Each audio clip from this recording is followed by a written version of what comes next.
Hi, beautiful people. Sup? Are you good? I hope you're good. I'm good too. So, welcome to my YouTube channel. My name is Thato, and thank you so much for dropping by. And I hope that you stay because this channel is bomb. This channel is fun. So the aim of this channel, like most of you know, is to allow for growth in Jesus Christ. And as we go through this journey of life in Jesus Christ, my mission is to know him more. As I know him more, I want you guys to also know him more as well. So that is the aim of this channel, to allow for growth in all different aspects of life. And yes, I will be able to help you in whatever way I can. And yes, let's get into today's video. Oh, before that, please like, comment, and subscribe. Literally, the subscribe button is free. Please subscribe. Please subscribe. And we are on our way to 100 subbies, and I'm so excited because hey, it's been a long time coming. It's been a long journey. So let's get into today's video. So today's video is quite interesting because it literally just came to me about an hour or so ago. I had a totally different video planned for today, but with the spirit leads, honey, with the spirit leads. So I have been so fascinated and just intrigued by the life of Paul. Literally, I'm just so like, oh my god, this man, like, he was a killer of all Christians. He was against the gospel. He was against everything that involved Jesus. He was just like, no, kill them, no, put them in prison. Literally, he went around killing Christians, putting them in prison, voting for other people to kill other Christians. But then one day, as he was on his way to Damascus, out of nowhere, he had an encounter with God. And I know that once you have an encounter with God, your life can never be the same. And Paul's life is proof of that, because after that encounter, his life took a whole 180, literally, and his life just changed, and he became like the voice of the gospel. Literally, he was a missionary, he was an apostle, he was living his life the way that Jesus Christ did. And that is something that, like, it just intrigues me so much. And one thing I realized about the life of Paul is that every time, whenever he'd be in front of a court, in front of a king or whatever, because the Jews were literally gunning for his head. They wanted him dead because they believed in the law of Moses, and they were very religious. So they were like, no, this whole business of Jesus being raised from the dead is, nah, no, we're not about that life. But they were after his head. They just wanted him dead because they thought he was disruptive. So I realized that every time, whenever he'd stand a trial, he would make it a point that he told his story. He would make it a point, I repeat that, he would make it a point that he told his story. He would tell them about how he was a killer, how he was against Jesus Christ, how he was against the way, as they call it in the Bible. He was against everything that involved the gospel.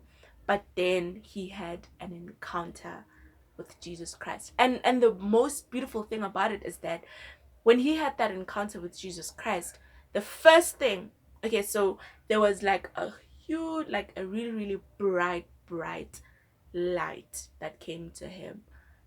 I think maybe it was lightning, I don't know, but the Bible doesn't specify. But he went blind. But before he realized that he was blind, because the light was so bright that he obviously just had to close his eyes, the first thing that came out of his mouth was, "Who are you, Lord?" Yes, "Who are you, Lord?"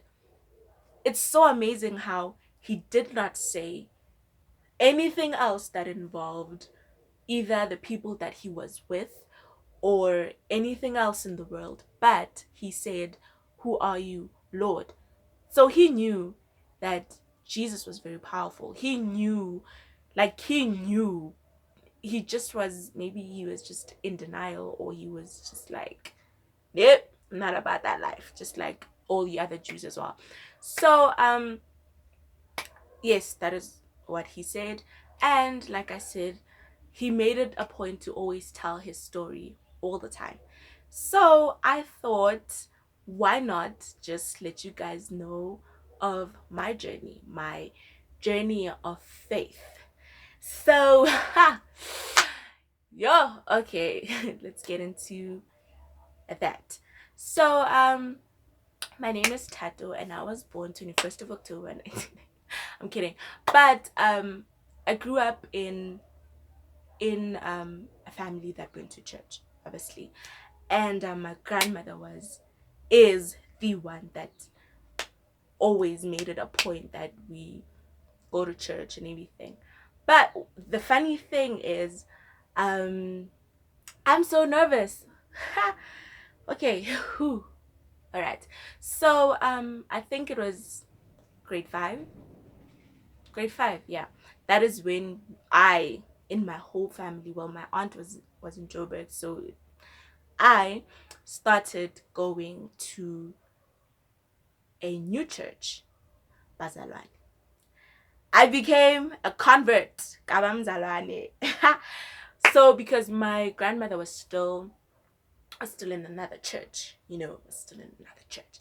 So I went and became Mzalwane. I was literally every Sunday, I was at church. Every Saturday, Sunday school, you know what, I was there. So it was it was really, really, it was something nice to watch when this other day, out of nowhere, I think it was grade 5 or grade 6, I don't know, but I think it was grade 6, I don't know. My grandmother, in the morning, I get up, she gets up, and I bath, she baths. Okay. And in my head I'm thinking maybe she's going to my other grandmother's house. I don't even know.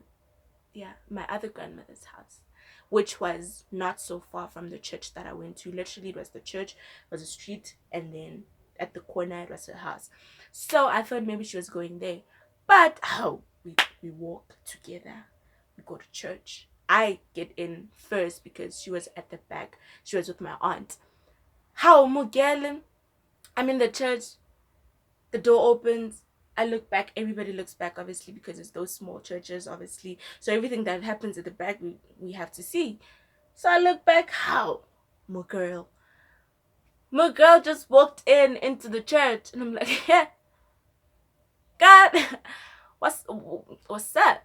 I was so happy. I was really, really excited. I was, oh my God, I'm an influencer.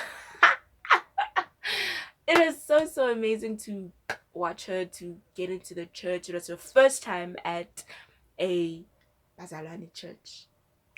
It was her first time there, and it was so amazing, and she got saved. I'm like, oh my God, this is so, so amazing. But I realized now that I didn't have a relationship with God. That is one thing I realize now about back in the day. I did not have a relationship with God. It was more of, I don't know, a religious type of view, like the way I see it now. I don't know, but I did not have a relationship with God. But anyway, fast forward, high school. Yeah, high school happened, guys. High school was such a mess. I was still going to church until maybe grade 10. You know what, Fari? Stages are grade 10, Hey, guys, it had me. It had me. Yeah, it had me. Stages are grade 10. But anyway, so I stopped going to church. Well, I didn't stop altogether, but I was not as consistent as I was before. I was slacking. I was just like I was, and my grandmother at the time, her relationship with God was growing, was flourishing. Like she's still a praying woman today, and she can't read. So it's so amazing how God literally just manifests in her life, and she can't even read the Bible for herself. But it's such an amazing thing to watch, honestly. And so my girl stops going to church. My grandmother still has hope. Every morning, every Sunday morning, I think, let's say Oma grade 12, let's say grade 12, grade 11, grade 12, somewhere there. She obviously she wakes up Sunday morning. My niece and my nephews, like, they're still young, so they're amped for this church thing. But me, I had strayed so far away from God. Boys came into the picture, friends came into the picture. I don't want to say school came into the picture, but everything was literally every excuse in the book for not going to church. I used that excuse. Thato, let's go to church Sunday morning. Yo, I'm writing tomorrow. Yo, I have to go do my hair. Yo, my grandma, I feel like my other aunt, who lived in the other street, she knew that every Sunday Thato had to go do her hair, because like I just was not for church anymore. So okay, it's cool, fine. My grandmother literally got to a point where she was no more asking me or telling me let's go to church. So okay, it's fine, Shapo. But literally now I look back and I see that my life was falling apart. My life was falling apart. It was just a mess, but I was too within to realize it, because I was just too, I don't know, but I was just too within the situation to not realize what exactly is going on. You know how people say that when you're going through some crazy stuff, just take yourself out of the situation and look at it from afar so that you can see things better. But me, now I look back and I'm like, wow, my life was literally a mess, because I didn't have a tough childhood. I didn't have a tough childhood. I guess I could say the feelings of having both my parents die at a really, really young age really took a toll on me, and I didn't realize it at the time. So as a result, I was rebelling. Such a word. But I feel like I was rebelling in a way, because I felt like it would really pain me every time, whenever obviously I'd be around my friends and my friends would be answer, oh no, my mother is coming back, my dad is coming back month, and it would really, really, it would really be hurtful. But I've just never been someone to deal with things head on, so obviously I'll just brush it to the side and just be this happy person that you all know now. But anyway, it took a toll on me, and as a result I was looking for love and validation in all of the wrong places as a result. So okay, coolies, grade 12 comes, and yeah, we do matric, sharpo, and then life goes on. So I pass, cool, but not up to my satisfaction, literally. And the thing is, I was one of the smart kids, so that came, and I was like, yo, babes, no, this is not it. I was so hurt by my results, but anyway, I upgraded, and upgraded coolies. And that my year of upgrading, which was 2017, it really, I don't know, it really just put a few things into perspective, I guess I could say. It just really put a few things into perspective for me, and I realized what I didn't like and what I did like, and everything else. But still, I was just looking for love and validation in all of the wrong places. So cool. Come 2018, I get into SMU. Cool, I'm happy. I'm like, your girl. It's about to get lit. But anyway, I'm kidding. I'm kidding. So 2018 comes and I get into SMU. It's nice, it's fun, and I'm a first year student. That thing. Oh my god, I'm in varsity. But it was not long till I realized that it's everything is a mess. It literally wasn't long till I realized that. But I met good friends. I'm really, really grateful. And this was my aunt's biggest prayer for me, that I got to meet good people.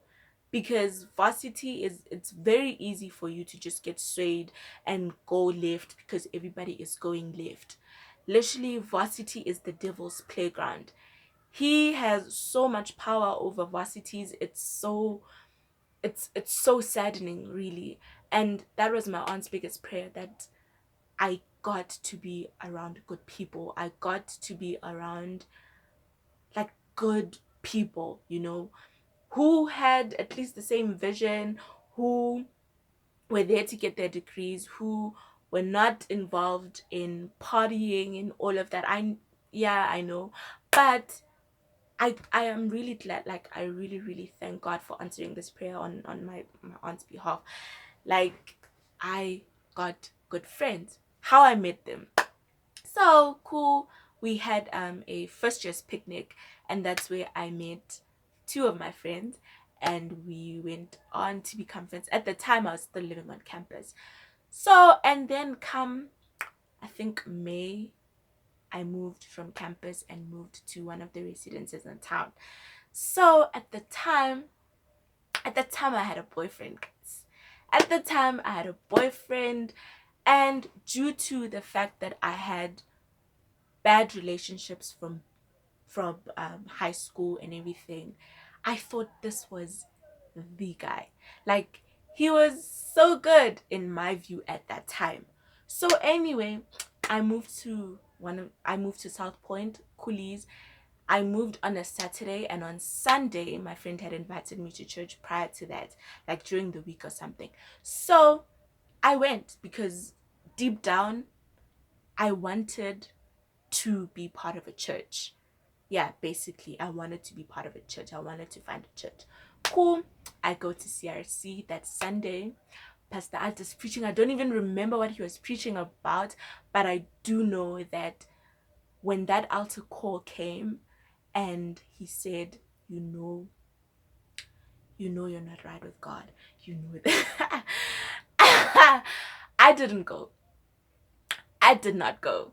But he gave like the second altar call when everybody had went to the front and everything, and he said, you're there. You're there.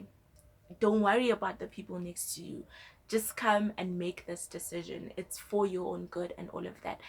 And I literally just said to Palisa, my friend, I'm like, I want to go.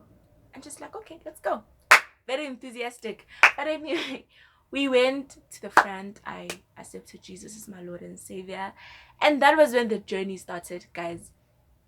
So I got saved that day, and I got saved. But then coming back home, going back to race, I had a lot of things to deal with, you know?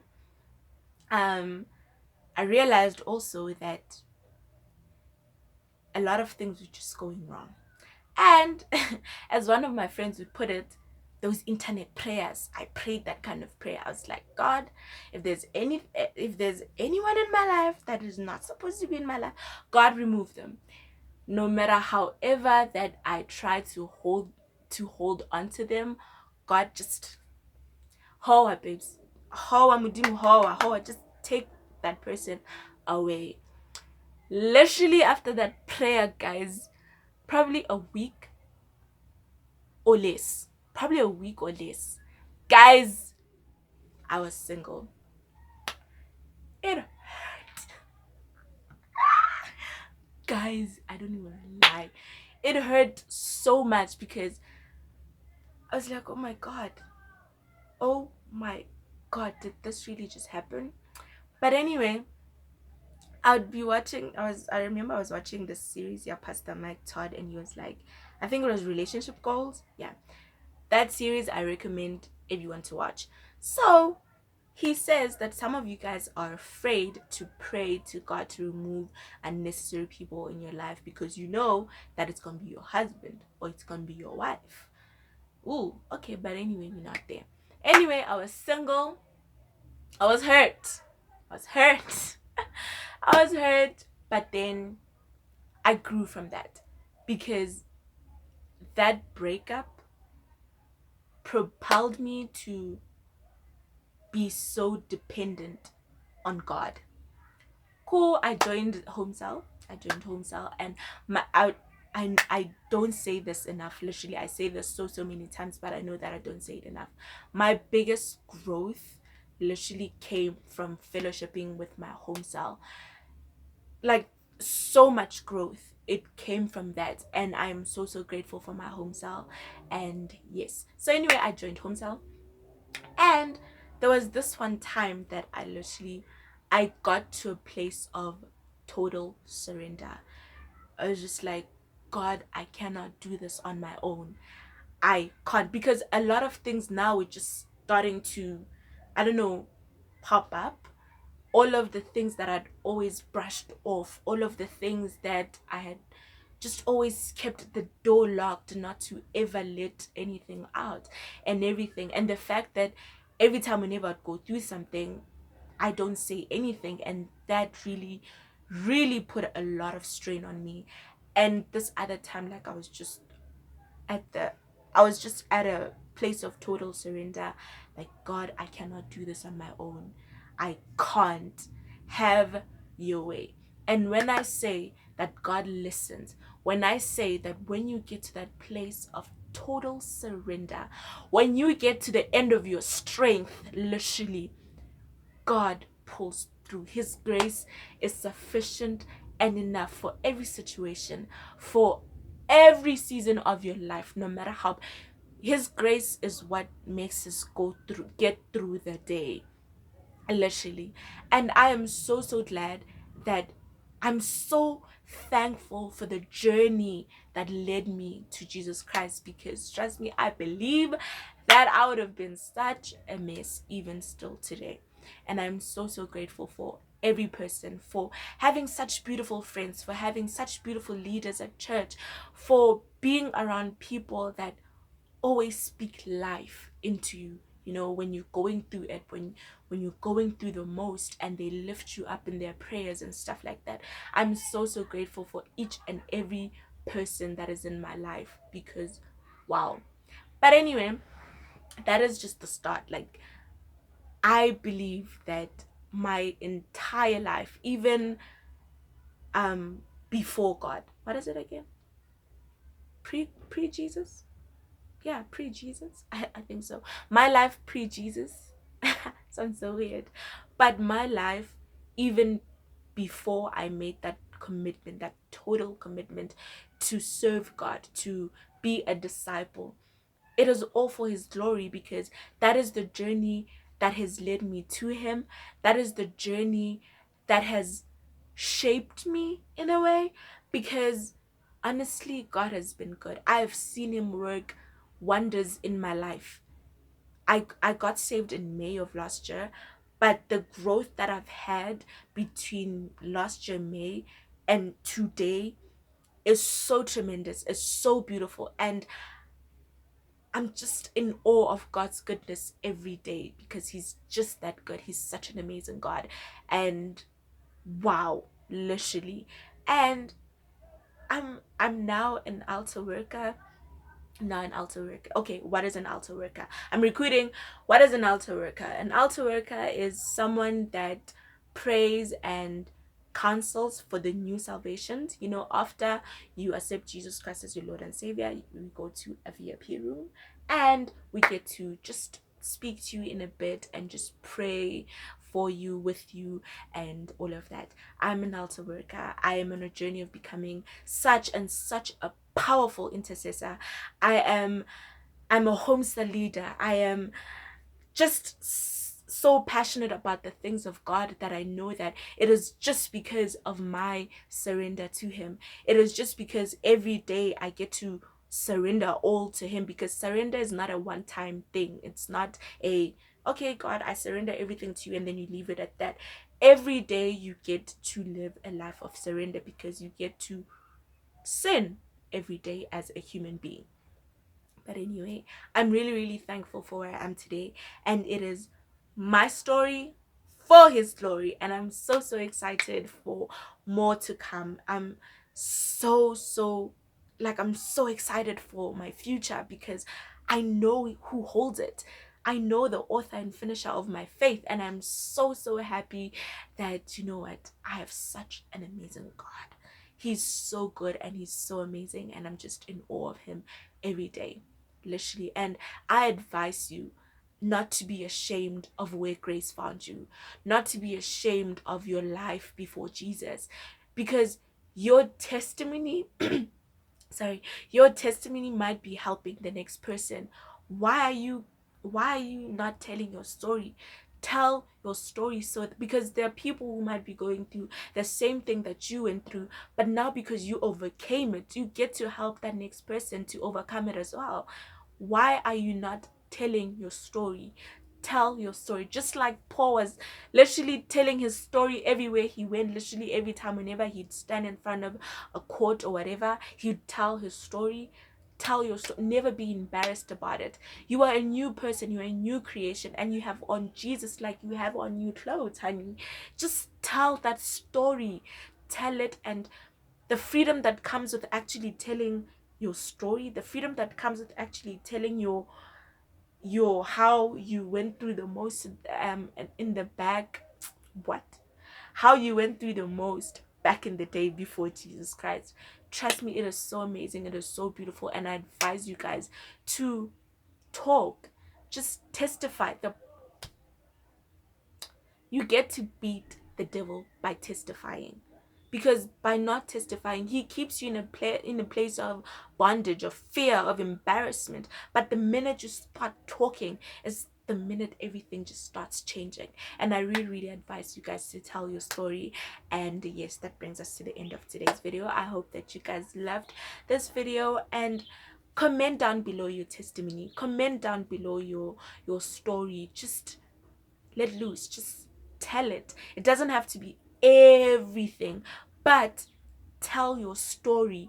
Literally, just one day you'll write a book. I'm gonna write a book as well one day. I already have a title, but anyway, we're not there yet. But I know that God has greater plans for me. I know that for sure. And I'm so, so happy about my journey, how far I've come in such a small time. And it's so, so beautiful. Trust me, it's so beautiful to just be like, wow, I'm flourishing in this life thing. But obviously there are trials along the way, because the devil does not want me to flourish. But I know that I'm made for flourishment, because I serve a living God. So tell your story and everything. Comment down below and like this video, and share this video to someone you know. Share it to your friends, your neighbors, your roommate, anyone. Just share this video, because you never know who really wants to hear the message that is in this video. And of course, please subscribe. Honestly, please subscribe, and just please subscribe and everything else. I love you guys, and yes, I love you guys, and I will see you in my next video. I love you.